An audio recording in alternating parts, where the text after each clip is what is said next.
try to travel the historical place in Bangladesh. Already I have visited more than 5 countries, 40 districts in our country, and also I have a great opportunity to visit 5 foreign countries. I've visited in our next country, India, Malaysia, Singapore, Hong Kong, and China. If I establish myself, I want to visit all over the world. This is my another ambition. But my second ambition is that I want to be a good speaker in English, or I want to be a good writer in English. But now this time I fulfill my dream because of I'm able to speak in English in front of all of the audience. Because of that actually my academic background was in English medium. Actually, when I was a student in the Department of Marketing in Russia University, in that time I have to communicate with my teachers in English. I have to give the presentation in front of all of the audience in English, and also I have to write down from my notebook, which is held in English medium. That's why English is my favorite subject. But now this time, you have to think that importance of learning English as an international language for better end in global job market in the world business. Actually, why you want to learn English? I think that you have to learn English at first for your academic program. Isn't correct or wrong? You have to learn English for your admission program, for going to abroad, for getting a good job with smart salary, and also you have to learn English for your personal life. I think that every student must have ambition. I want to be a doctor, I want to be engineer, I want to be a student of any government university. But if you want to be a doctor, if you want to be engineer, if you want to be students of any government university, without knowing well English properly, you are disqualified in your position. Because of before getting a chance of any government university, you have to learn English, and after getting a chance, your whole program which is held in English medium. In that time, what will you do? Just realize yourself.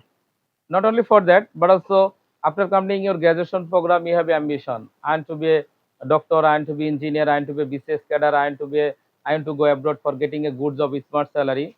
But you have to realize that actually before getting a chance of any government university or medical sector, you have to learn English, and after getting a chance, your whole program which is held in English medium.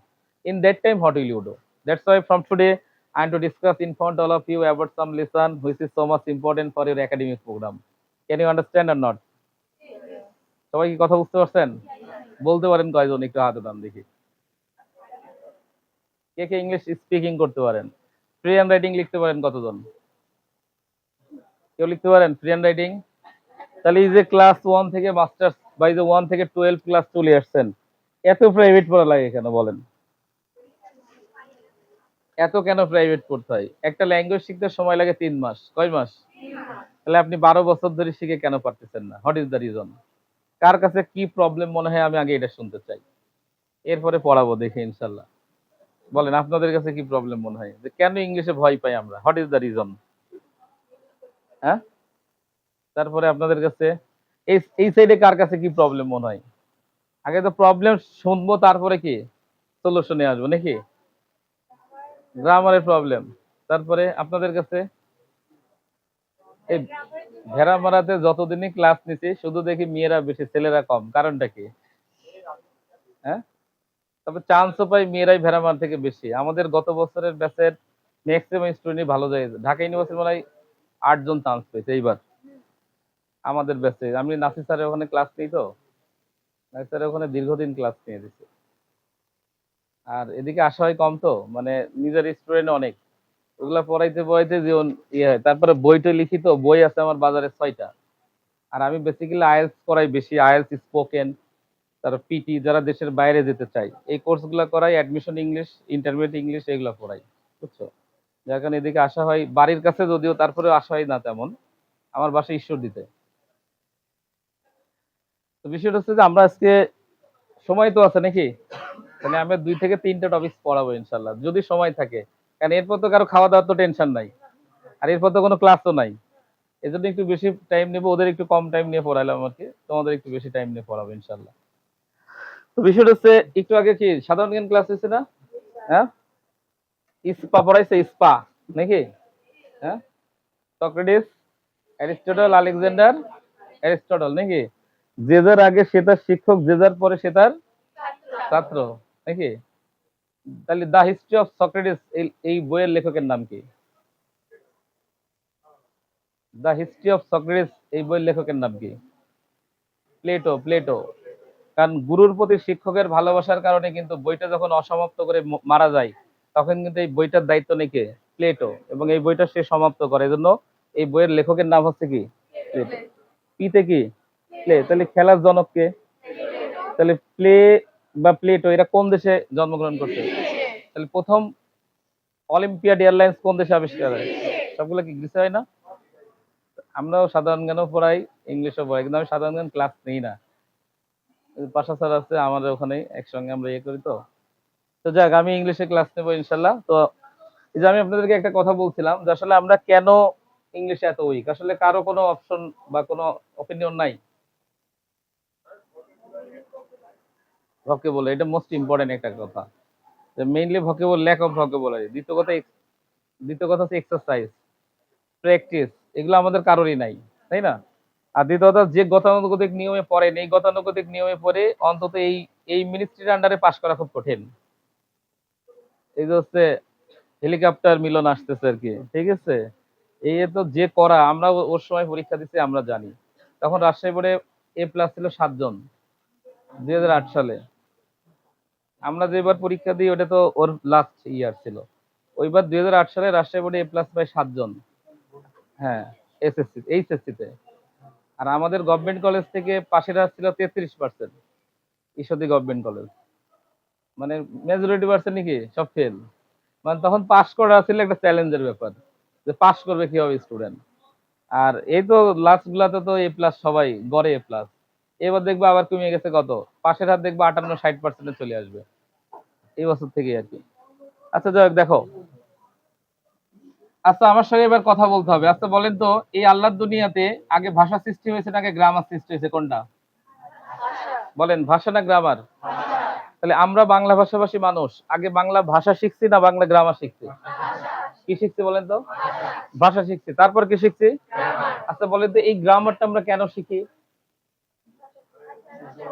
এই গ্রামারটা শিখিয়ে মূলত এই ভাষাটাকে শুদ্ধ করে বলা এবং লেখার জন্য, তাই তো?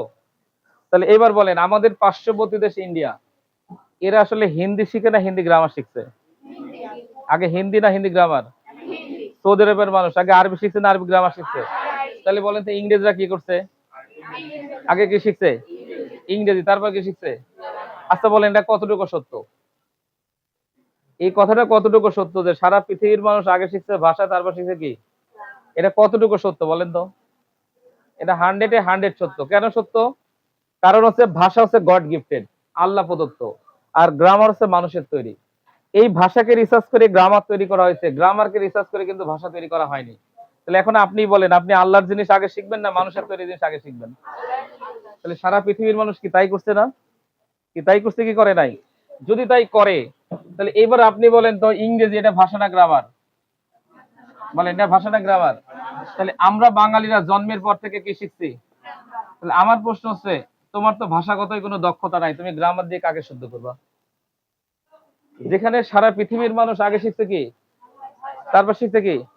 বাট আমরা বাঙালিরা যখন ইংরেজি শেখার ক্ষেত্রে নিজেকে এতই পণ্ডিত মনে করি, জন্মের পর থেকে কি শিখছেন?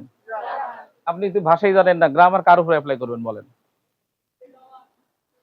এই জন্য আমাদের দেশের ছেলেমেয়েরা ইংরেজিতে অনার্স মাস্টার্স কমপ্লিট করার পরেও সে ইংলিশ লিখতে পারে না, ইংরেজি বলতে পারে না। কারণ সে কিন্তু আসলে তার ভাষাগত কোনো দক্ষতাই নাই। যেমন দেখেন, এখানে আমরা যতজন স্টুডেন্ট আছি, কয়েকজন বলছে গ্রামারের সমস্যা, এই জন্য আমরা এখানে যতজন স্টুডেন্ট আছি, দেখেন যে স্যারের কাছে পড়তে যান শুরু হয় কিন্তু গ্রামার দিয়ে, তাই কিনা? দেখেন একটা রুলস সবাই পড়ছেন, যে সাবজেক্ট যদি থার্ড পারসন সিঙ্গুলার নাম্বার হয়, ভার্বের সাথে এস বাই এস হয়, এই third person singular number present indefinite tense. পড়ছেন না পড়েন নাই? পড়েন নাই এমন কয়জন আছেন, হাত উঠান তো। এই রুলসটার সাথে পরিচিত না এমন কয়জন আছেন, যে সাবজেক্ট যদি থার্ড পারসন সিঙ্গুলার নাম্বার হয়, ভার্বের সাথে এস বাই এস হয়, এই third person singular number present indefinite tense. পড়ছেন না পড়েন নাই? পড়ছেন না? তাহলে এবার আমি একটু দেখি,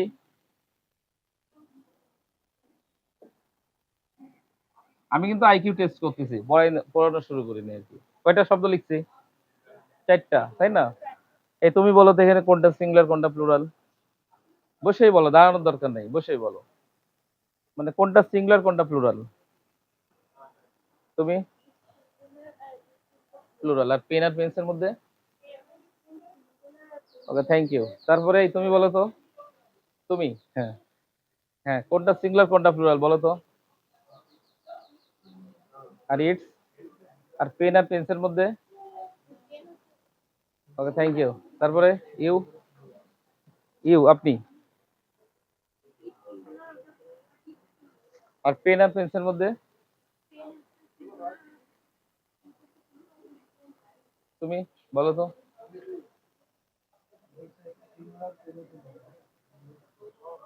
তুমি আর পেন আর পেন্সিলের মধ্যে? তারপরে এই তুমি বলো। আগে একটা আইকিউ টেস্ট করে নিই, তারপর দেখি পড়ানো শুরু করবো। তুমি? Thank you. তুমি বলো, এবার বলো। ওকে, তারপর? Okay, thank you. তারপরের জন? এই তুমি, এই সামনের জন। এই তুমি বলো। এই তুমি তুমি বলতে পারবা? তারপরের জন তোমরা পিছনে বলতে পারবা?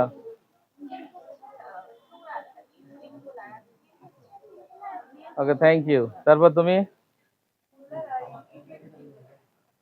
ওকে, থ্যাংক ইউ। দেখো